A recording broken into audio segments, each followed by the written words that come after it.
नमस्कार साथियों, एक बार फिर से आप सबका न्यू लाइट विद दीपक में बहुत बहुत स्वागत है।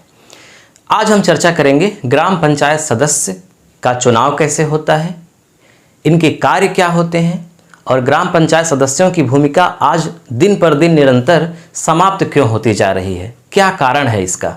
तो वीडियो को पूरा देखिएगा, स्किप मत करिएगा। अगर आप ग्राम प्रधान हैं तब आपको ये वीडियो पूरा देखना चाहिए। अगर एक सामान्य नागरिक हैं, गाँव में रहते हैं या वार्ड मेंबर हैं या पढ़ाई कर रहे हैं, तब भी आपको ये वीडियो पूरा देखना चाहिए, क्योंकि आज आपको कुछ ऐसी बातें सीखने को मिलेंगी जो शायद आप कहीं नहीं सीखे होंगे या हो सकता है कि भविष्य में आप न जानते, जबकि बहुत ज़रूरी था जानना। ठीक है, तो चलिए शुरुआत करते हैं। देखिए, हम यहाँ लिख रहे हैं गांव, विलेज। गांव के नीचे ग्राम सभा, ग्राम सभा के नीचे ग्राम पंचायत।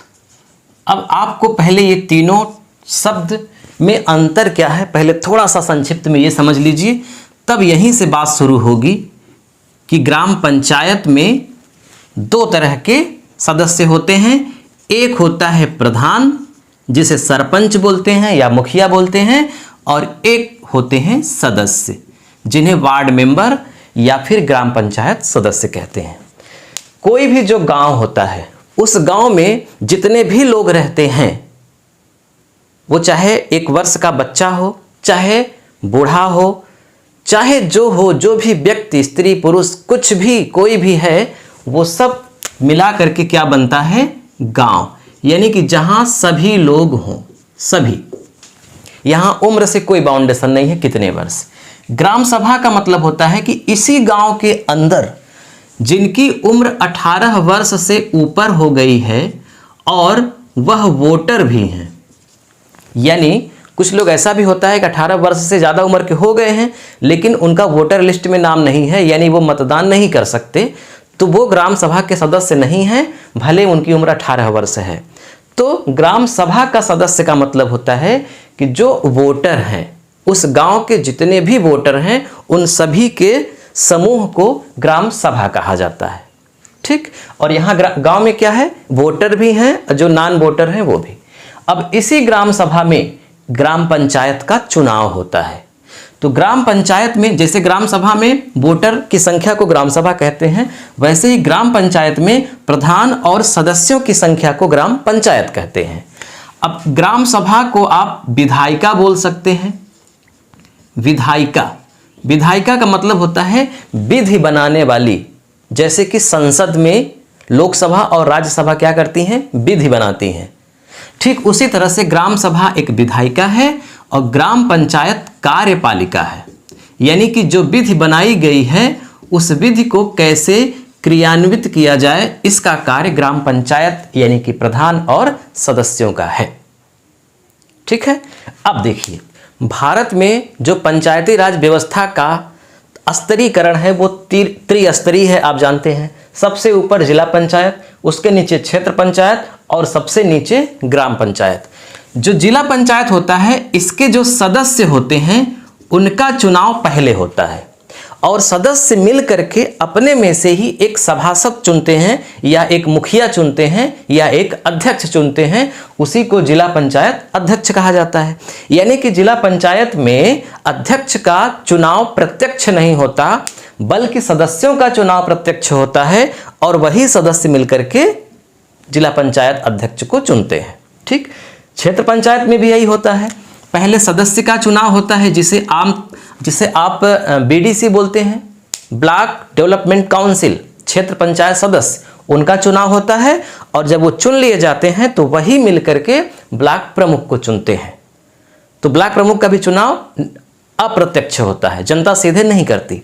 लेकिन जो ग्राम पंचायत का है, इसमें पूरे भारत में इसमें 2 तरह के काम होते हैं, यानी कि 2 तरह का सिस्टम है। कुछ जगह पर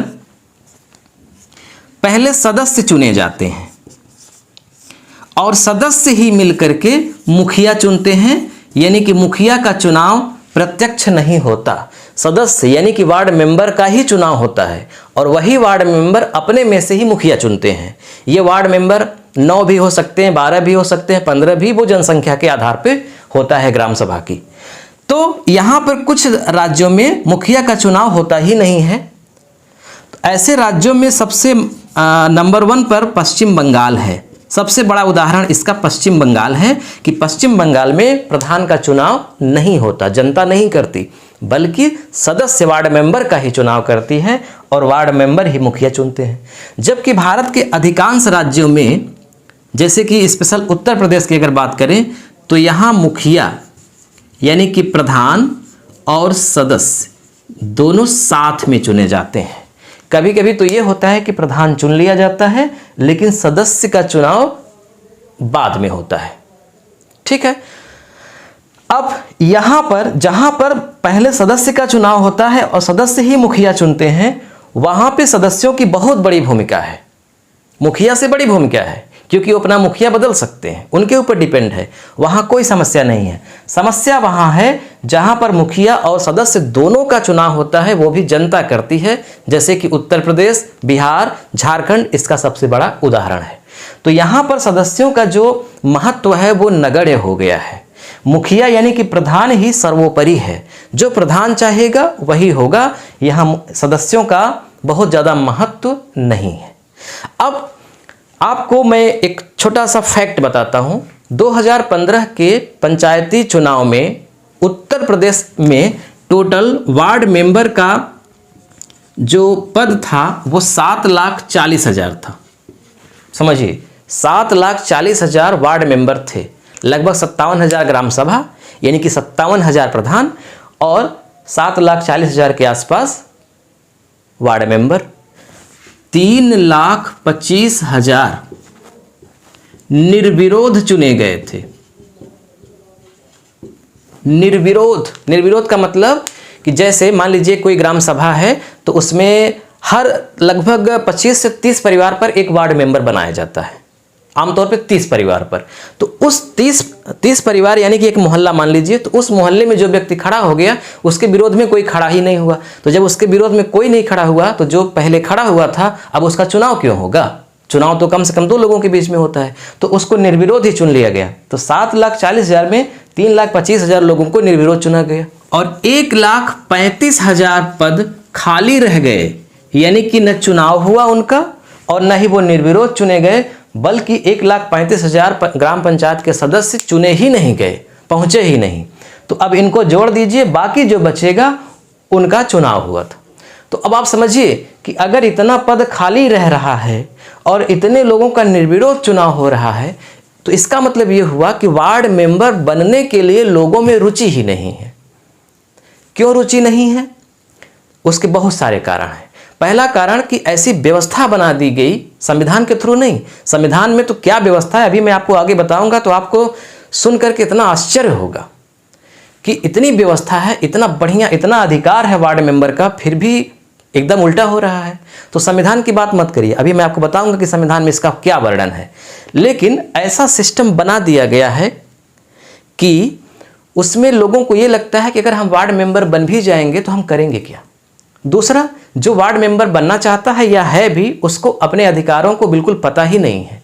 वो जानता ही नहीं है कि हमारे ग्राम सभा में जो 29 विषय हैं वो कौन कौन से हैं, और जो पंचायत समितियां हैं 6 वो कौन हैं, और हम किस पंचायत समिति के सदस्य हैं। एक सर्वे में ये आया था कि जो ग्राम सभा में पंचायत समितियां होती हैं 6 ठो, उनमें 95% वार्ड मेंबरों को ये पता ही नहीं था कि वो किस समिति के सदस्य हैं। तो जब उनको पता ही नहीं है वो किस समिति के सदस्य हैं, तो वो काम क्या करेंगे, है ना। तो जागरूकता की कमी, उनको ज्ञान की कमी है, उनको पता ही नहीं है, और दूसरा सिस्टम भी ऐसा बना दिया गया है। तो अब मैं आपको सबसे पहले ये समझाता हूं कि ये जो वार्ड मेंबर होते हैं इनका चुनाव कैसे होता है और इनके कार्य क्या क्या है, इनके कार्य संविधान में क्या दिए गए हैं। जब आप ये पूरा समझ लेंगे तब आपको खुद समझ में आ जाएगा कि वार्ड मेंबर का पद कितना महत्वपूर्ण है। देखिए, संविधान के अनुच्छेद 243 में, आर्टिकल 243 में कुल 29 विषय दिए गए हैं। कितने विषय दिए गए हैं? 29 विषय। किसके लिए दिए गए हैं? ग्राम पंचायतों को कार्य करने के लिए। यानी कि एक गांव में 29 प्रकार के कार्य होते हैं। वो कौन कौन से होते हैं आपके सामने है, इसका आप स्क्रीनशॉट ले लीजिए और याद कर लीजिए। अब इन 29 विषय में 29 विषय को 6 भागों में बांटा गया है। ठीक है, 6 भागों में बांटा गया है और इन 6 भागों को समितियां बोलते हैं, यानी कि समिति। यानी कितनी समिति होती है एक ग्राम सभा में? 6 समिति होती है। तो सबसे पहले जब ग्राम पंचायत का गठन होता है तो ये वर्णन किया गया है संविधान में कि 2/3 सदस्य चुने जाने चाहिए। जैसे मान लीजिए कि किसी गांव में 12 वार्ड मेंबर हैं, मान लीजिए 12 वार्ड मेंबर हैं, तो उस 12 में कम से कम 8 लोगों का चुनाव होना चाहिए। चुनाव का मतलब या तो निर्विरोध चुन लिए जाए या फिर चुनाव हो, यानी 8 लोगों का पद भरा जाना चाहिए। जब 8 लोगों का पद यानी कि 2/3 पद भर जाएगा तभी माना जाएगा कि वास्तव में उस ग्राम पंचायत का गठन अब हुआ है। अगर 2/3 से कम है तो गठन नहीं होगा। ठीक है, लेकिन आप जानते हैं कि 2/3 से कम पर भी कर दिया जाता है, लेकिन संविधान में इसका वर्णन नहीं है। तो जब एक ग्राम पंचायत का गठन हो गया, ग्राम पंचायत के सदस्यों ने मिलकर के मुखिया को चुन लिया, या फिर जिस राज्य में मुखिया और ग्राम पंचायत सदस्यों का चुनाव साथ में हो गया, पूरी पंचायत का गठन हो गया, तो अब उसके बाद इन 29 विषयों को जो ग्राम पंचायत के लिए करना है उन्हें 6 भागों में बांटा जाता है, जिन्हें 6 समितियां कहते हैं। ठीक है, और इन 6 समितियों में हर समिति में 6 लोग होते हैं।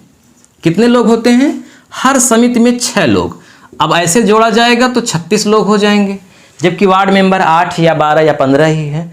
तो इसलिए ये व्यवस्था की गई है कि एक वार्ड मेंबर कम से कम 3 समितियों का सदस्य होगा। जैसे मान लीजिए राहुल नाम का व्यक्ति वार्ड मेंबर है, तो वो समिति पहली, दूसरी, तीसरी या पहली, दूसरी, चौथी का सदस्य है। यानी एक व्यक्ति 3 समितियों का सदस्य है, तो इस तरह से वो एडजस्ट हो जाता है। ठीक, अब देखिए इन समितियों के नाम क्या है। मैं आपको गारंटी के साथ कह रहा हूँ, आप जिस गांव में रहते हैं, अगर उस गांव के प्रधान बहुत पढ़े लिखे हैं, जागरूक हैं, और उस वार्ड मेंबर भी बहुत पढ़े लिखे जागरूक हैं, तभी शायद इन 6 समितियों का नाम बता पाएंगे, अन्यथा नहीं बता पाएंगे। तो पहले आप देखिए कि ये 6 समितियां कौन कौन सी हैं। देखिए, हमने समितियों को 2 तरफ लिखा है, यानी कि पहला भाग कह सकते हैं, दूसरा भाग। इन समितियों को 2 रूपों में बांटा गया है। जो इधर मैंने पहला और दूसरा लिखा है, विकास समिति और प्रशासनिक समिति, इन दोनों समितियों का अध्यक्ष उस गांव का प्रधान होता है या मुखिया होता है। ठीक है, तो यहां पे इन दोनों समितियों का अध्यक्ष कौन है? प्रधान है। बाकी ये जो 4 समितियां हैं, निर्माण समिति, शिक्षा समिति, स्वास्थ्य एवं कल्याण समिति, जल प्रबंधन समिति, इन चारों समितियों का जो अध्यक्ष होता है वह वार्ड मेंबर ही होता है। ठीक है, पंचायत सदस्य ही इसका सभासद या अध्यक्ष होता है। अब कौन होगा उसमें से? जो ज़्यादा टैलेंटेड होगा, जिसको वो लोग चाहेंगे, तो उनमें से निर्माण समिति, शिक्षा समिति, ये चारों समितियों का अध्यक्ष प्रधान नहीं होता, बल्कि वार्ड मेंबर ही होते हैं। और सबसे खास बात कि इन चारों समितियों का सदस्य प्रधान हो ही नहीं सकता। प्रधान केवल इन 2 समितियों का सदस्य होता है और इन्हीं का अध्यक्ष भी होता है।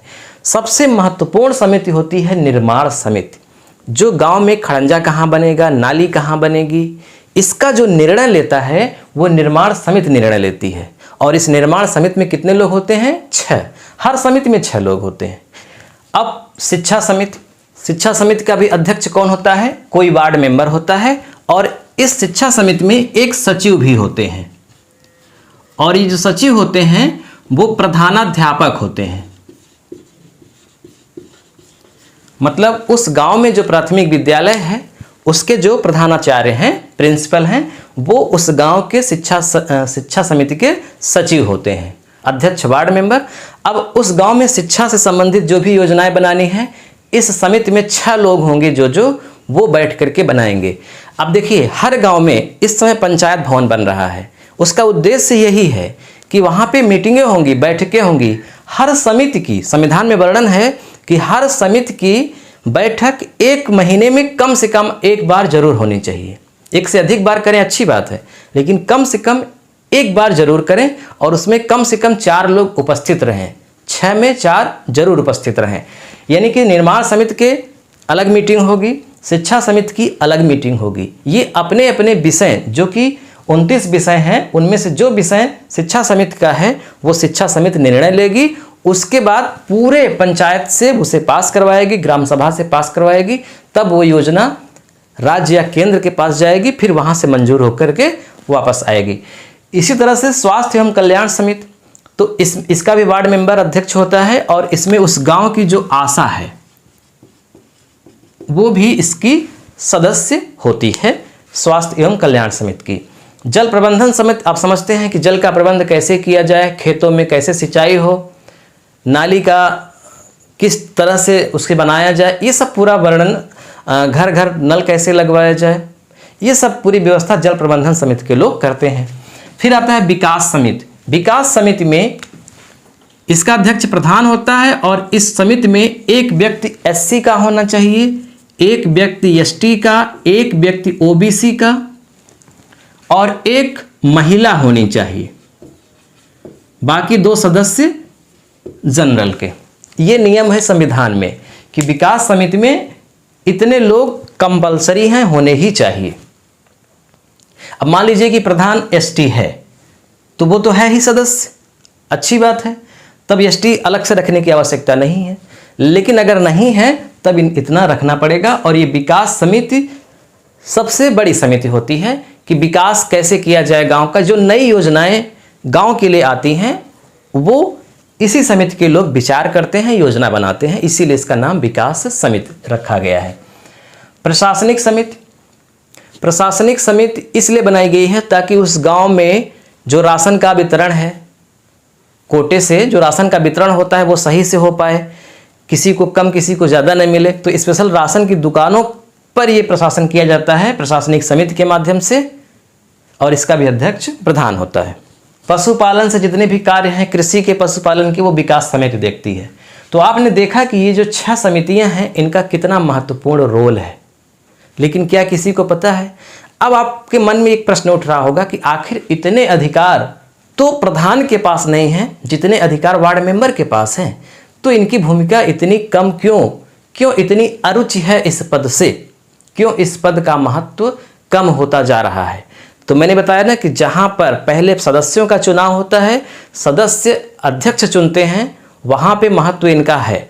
जहां पर अध्यक्ष यानी कि प्रधान का भी चुनाव हो और वार्ड मेंबर का भी चुनाव होता है, वहां वार्ड मेंबर की भूमिका कम है। अब देखिए, इसका रीजन ये है कि भारत में जितनी भी योजनाएं बनती हैं ना, वो केंद्र या राज्य से बनती हैं। जैसे उदाहरण के लिए कि गांव में इंदिरा आवास, जिसे अब प्रधानमंत्री आवास योजना बोलते हैं, ये प्रधानमंत्री आवास योजना देनी है, तो ये पूरी योजना केंद्र से बन गई।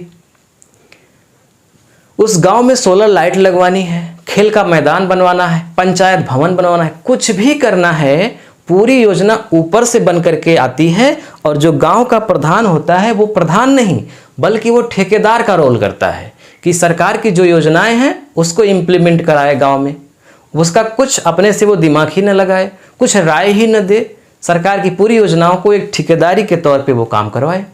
तो इससे सरकार को भी आराम है। सरकार को आराम ये है कि जो वो चाहती है वही होता है, इसलिए वो खुद ध्यान नहीं दे रही है कि वार्ड मेंबरों को आगे बढ़ना चाहिए। अब इसकी विपरीत जो संविधान में वर्णन है, अगर ये हो कि नहीं, योजना ऊपर से नहीं बनेगी, योजना नीचे से बनेगी। नीचे से का मतलब कि जो ये पंचायत समिति के सदस्य चुने गए हैं, ये बैठ करके मीटिंग करें कि हमारे गांव में क्या कमी है, क्या होना चाहिए, क्योंकि वो वास्तव में उस गांव की कमी को जानते हैं।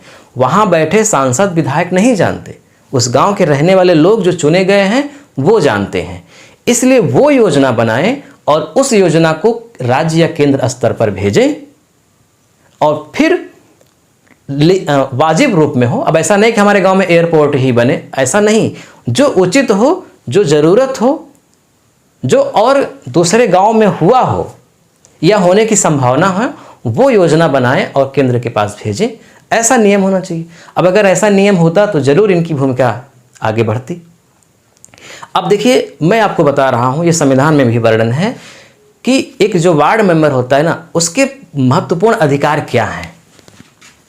सबसे पहली जो अधिकार है, जो सबसे बड़ी बात है, वो ये है कि वो व्यक्ति एक नेता होता है।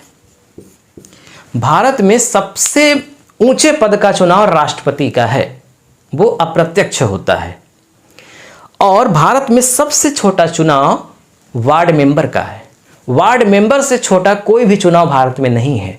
तो एक नेता बनने की प्रक्रिया सबसे पहले शुरू होती है कहां से? वार्ड मेंबर से। ये आप कह सकते हैं कि जैसे व्यक्ति पढ़ने जाता है तो सबसे पहले क ख पढ़ता है, ABCD पढ़ता है, ठीक उसी तरह से एक नेता का गुण विकसित होता है जब वह एक वार्ड मेंबर का चुनाव जीतता है, क्योंकि वह वार्ड मेंबर का चुनाव तभी जीतेगा जब उसके आसपास उसके मोहल्ले के लोग उसको पसंद करेंगे। तो एक नेता बनने की प्रक्रिया उसकी शुरू हो जाती है वार्ड मेंबर से, क्योंकि भारत का सबसे छोटा चुनाव है वार्ड मेंबर। दूसरा कि वह पंचायत का सदस्य होता है। जब पंचायत का सदस्य होता है यानी वह गांव की कार्यपालिका का सदस्य है, तो उस गांव में जिस समिति का वो सदस्य है, पंचायत समिति में जिस समिति का वो सदस्य है, उसको अधिकार है कि वो उन विषयों के लिए एक योजना बनाए, एक प्लान बनाए, अपनी बुद्धि का प्रयोग करे। वो इसकी उम्र इसीलिए 21 वर्ष रखी गई है। वार्ड मेंबर का भी सदस्य बनने की उम्र 21 वर्ष है। 21 वर्ष से नीचे चुनाव नहीं लड़ सकते, ठीक है। प्रधान के लिए भी यही है। तो वो खुद मतलब अपना दिमाग लगा करके, बुद्धि लगा करके, जो उसको ज्ञान अर्जित है उसका इस्तेमाल करके वह अपने विकास कैसे किया जाए इसके लिए योजना बनाता है, जो कि सबसे शुरुआती है। तो नेता तो है, उसके अलावा वो एक कार्यपालिका का सदस्य भी है। और तीसरा अधिकार ये है कि अगर वह अध्यक्ष हो गया, अध्यक्ष का मतलब यहाँ पर किसी समिति का अध्यक्ष या किसी समिति का जो सबसे प्रमुख होता है, विभागाध्यक्ष बोल सकते हैं। तो अगर वह विभागाध्यक्ष हो गया अपने विभाग का, तो उसकी जो भूमिका है वो थोड़ी सी और बढ़ जाती है। उसको ये अधिकार मिल जाता है कि हमारे अंडर में यानी हमारे नीचे 5 लोग कार्य कर रहे हैं, मैं उनका सीनियर हूँ। तो एक से सबसे छोटे नेता की शुरुआत हुई, सदस्य है कार्यपालिका का और विभाग का अध्यक्ष है, जिससे उसे आगे बढ़ने के लिए हौसला मिलता है। तो ये वार्ड मेंबर के सबसे प्रमुख अधिकार हैं, इन्हें हर व्यक्ति को जानना चाहिए। इतनी अरुचि क्यों है? अगर इसी में मैं एक बात और जोड़ूं तो सबसे बड़ी बात यह है कि जब ग्राम प्रधान का चुनाव होता है या सदस्यों का चुनाव होता है तो उसके बाद उनकी कोई ट्रेनिंग नहीं होती। आमतौर पर जब कोई व्यक्ति नौकरी के लिए फार्म भरता है तो पढ़ा लिखा तो होता ही है, लेकिन जब वो जिस पोस्ट पर जाता है उसके लिए बाकायदा उसकी 6 महीने की या 1 साल की ट्रेनिंग होती है। IAS का भी जब व्यक्ति पद पाता है तो उसके लिए साल भर ट्रेनिंग होती है, पूरा भारत भ्रमण होता है। सोचिए, इतना पढ़ लिख कर के व्यक्ति ट्रेनिंग के बाद ड्यूटी पे जाता है। तो यहाँ तो ये पढ़े लिखे भी नहीं हैं, कोई इनके पास एक्सपीरियंस नहीं है, कोई अनुभव नहीं है। यहाँ तक ये भी नहीं कहा गया है कि कितना पढ़े हों, ये बिल्कुल भी ना पढ़े हों तब भी चुनाव लड़ सकते हैं, जीत सकते हैं। उम्र 21 वर्ष होनी चाहिए, पागल ना हो, दिवालिया ना हो, क्राइम न किए हों, ऐसा थोड़ा सा देखा जाता है, बस हो गया। शिक्षा तो बिल्कुल भी नहीं देखी जाती। तो जब शिक्षा बिल्कुल नहीं देखी जाती तो ये मान लीजिए कि वो बिल्कुल अशिक्षित होंगे, या जो पढ़े भी होंगे वो किसी किताब में तो पढ़े नहीं हैं, स्पेशल इसका कोचिंग तो वो किए नहीं हैं। तो इनको तो ज़्यादा ट्रेनिंग देनी चाहिए ना। जो नौकरी में व्यक्ति जाते हैं उनसे ज़्यादा इनको ट्रेनिंग देनी चाहिए, लेकिन इनको बिल्कुल भी ट्रेनिंग नहीं दी जाती। इसलिए ये अपने अधिकारों को ही नहीं जानते और अब इनके कार्य क्या हैं ये भी नहीं जानते। हाँ, कॉपी में लिखा जाता है, रजिस्टर में जरूर लिखा जाता है सब कुछ। जब एक ग्राम पंचायत का गठन होता है तो मान लीजिए प्रधान भी कुछ नहीं जानता, वार्ड मेंबर भी कुछ नहीं जानता, तो आप जानते हैं ना कि उस गांव में एक सरकारी नौकर होता है, ग्राम विकास अधिकारी, वो पढ़ा लिखा होता है, उसको सब पता होता है, ये पूरा प्लान हो जानता है, पूरे ग्राम पंचायत का कार्य किस तरह से होता है उसको सब पता होता है, क्योंकि वो सरकारी पद पर है, वो पढ़ा है। तो वो पूरा रजिस्टर मेंटेन करवाता है, सारी समितियों को बनाएगा, किसको किस में रखा है, प्रधान जी से थोड़ी सी राय लेकर के कर देगा, सारा रजिस्टर मेंटेन करेगा वो। तो रजिस्टर मेंटेन होता है संविधान के थ्रू, मैंने संविधान में वर्णन है इसलिए दिखाने के लिए। बाकी किसी को कुछ नहीं पता है कि वो किस मेंबर किस समिति का सदस्य है, उसके क्या अधिकार हैं, उसको क्या करना चाहिए। इनको मासिक भत्ता भी नहीं मिलता है, यानी सरकार इनको कुछ भी नहीं देती है। हो सकता है कुछ राज्यों में देती हो, उत्तर प्रदेश में स्पेशल तो इनको कुछ भी नहीं मिलता। कुछ जगह अफवाह थी कि 500 रुपये महीने मिलता है मासिक भत्ता, लेकिन हमने जब ज़मीनी स्तर पर बहुत सारे गांव के प्रधानों से मिलकर कॉल किया, पूछा कि क्या आपके यहाँ वार्ड मेंबरों को पैसा मिलता है, तो किसी ने नहीं कहा कि मिलता है। मैं कम से कम 20 प्रधान से कांटेक्ट किया, तो इनको कोई भी पारिश्रमिक भी नहीं मिलती है और कुछ इनको पता भी नहीं है, इसलिए यह पद एकदम अरुचिकर हो गया है। तो आज हम लोगों ने क्या सीखा? हम लोगों ने ये सीखा कि ग्राम पंचायत का जब गठन होता है तो उस गठन में एक प्रधान होता है और सदस्य होते हैं।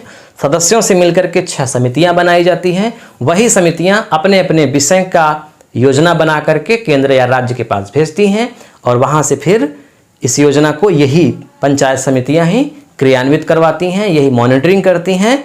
और 4 समितियों के अध्यक्ष प्रधान होते ही नहीं हैं, इसलिए प्रधान कोई गड़बड़ घोटाला न कर सकें, इसलिए संविधान में बहुत अच्छी व्यवस्था की गई है। अब दुर्भाग्य है कि इसका ठीक से क्रियान्वयन नहीं हो पा रहा है। यदि इसका ठीक से क्रियान्वयन हो तो वास्तव में हमारे देश का विकास हो जाएगा, क्योंकि देश के 70% से ज़्यादा लोग अभी भी गांव में रहते हैं। तो गांव का विकास मतलब देश का विकास।